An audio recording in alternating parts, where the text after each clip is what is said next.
प्राची क्षेत्र श्रीक्षेत्र जाइछि फलभार अणसर घरे जोर कंपुंट महाप्रभु महाप्रभु काकटपुर जाउछि विभिन्न प्रकार फल स्नान पूर्णिमा महास्नान पर जोर पीड़ित श्रीजीव को सुस्थ करने लगी पड़ी दैतापति सेवायत विश्वनियंता जितेबाला अणसर घरे अच्छा से समय विभिन्न सेवा और नीतिकांति करुँच अवसर काकटपुर प्राची क्षेत्र वनौषधि वन सुस्वादु फलभार शगड़ गाड़ी श्रीक्षेत्र को पठाଯାଉଛି अणसर भार बोली कहुए। प्राची तटरे थिबा मठ मंदिर ग्रामवासी संग्रहित आंब पणस खजुरी नड़िया सपुरी सेओ एपरी प्राय 15 प्रकार फल पुरी पठाଯାଇଛି। प्राची कूल देउली मठर अणसर भार पुरी अभिमुखे बाहरी ଏହି ଭାରକୁ ପୁରୀର ହାତୀ ଆଖଡ଼ା ମଠରେ ଶ୍ରୀମନ୍ଦିର ପ୍ରଶାସନ ଗ୍ରହଣ କରିବା ପରେ ଶ୍ରୀଜୀଉଙ୍କୁ ଲାଗି କରାଯିବାର ପରମ୍ପରା ଅଛି। 108 ଘରରେ ଗାଧେଇକିରି ପ୍ରଭୁ ଜ୍ୱରରେ ପଡ଼ିଛନ୍ତି। ପ୍ରଭୁ ଆରୋଗ୍ୟ ହେବେ, ଫଳ ଖାଇ ଟାଣ ହେବେ, ପୁଣି ଆସିକି ଆମକୁ ରଥରେ ଦର୍ଶନ ଦେବେ। ସମସ୍ତଙ୍କର ଏହି ଅଭିଳାଷା। ନୃସିଂହ ଚକଡ଼ାରେ ଆମେ ସବୁ ଫଳ ପ୍ରଦାନ କରିବୁ। ପ୍ରଦାନ କଲା ପରେ ତାଙ୍କର ଯୋଉ गुप्त नीति ଅଛି ସେ गुप्त नीति ହିସାବରେ ଯାହା ଆମର श्रद्धार सहित आम जो फल अर्पण करूँ प्रभु चतुर्धा मूर्तर ज्वर लाघव से हिसाब से गुप्त नीति करेंगे। जय जगन्नाथ जय जगन्नाथ।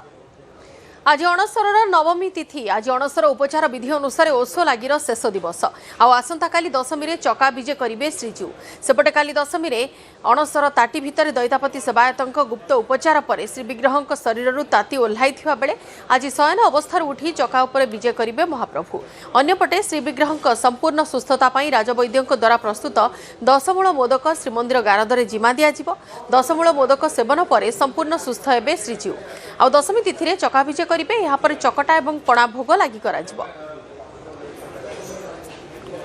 महाप्रभुंक अणबस्तर गुप्त उपचार आज ओषो लागिर शेष दिन आसंता काली दशमी वैद्यराज घर 10 मूल विजय हे चका विजय हे महाप्रभु सुस्थ हे। तेणु ये संपर्क में आम जाना आम सहित वरिष्ठ दैतापति सेवायत अच्छा मुझे नाम देखा कि महाप्रभु जो गुप्त सेवा होता ओषो लगी ओषो लगी केते दिन चलला एवं आसंता काली कौन रही।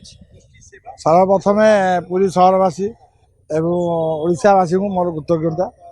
जगन्नाथ संस्कृति एक महान संस्कृति। ये जगन्नाथ महाप्रभुଙ୍କର देवस्नान पूर्णिमा पर ठाकुर मैंने अणबस्तर गृह विजय करती सेठारे ठाकुर मानकर किसी गुप्त सेवा उपचार कराए। प्रथम पर्यायर फुलुरी तेल लगी हुए तापर ओषो लगी हुए। ओषो लगी दुई प्रकार हुए।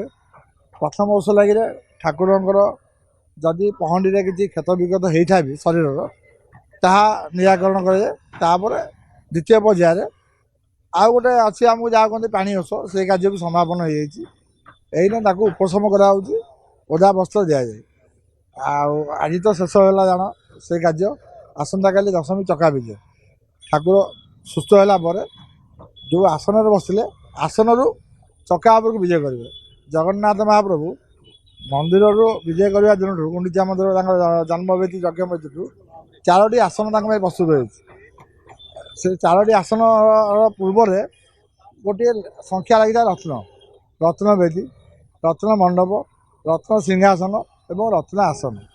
रत्न आसन हूँ अणबस्तर से अणबस्तर रत्न आसन हूँ जो चका पर विजय करेंगे ठाकुर मैंने सब जगह चका अच्छी 3टा जगह जो विजय कले किंतु अणबस्तर गृह चका ठाकुर बसती बुझे माने चकार अवसर नहीं जाऊ से अणबस्तर था जेहेतु काली चका विजय करेंगे से अणबस्तर बुझे रत्न आसन से आसन था रत्न आसन विजय करेंगे। श्रीअंग बर्तमान सुस्थ है महाप्रभु 10 मूल काली वैद्यराज घर विजय हे ये विधि व्यवस्था कौन थाए।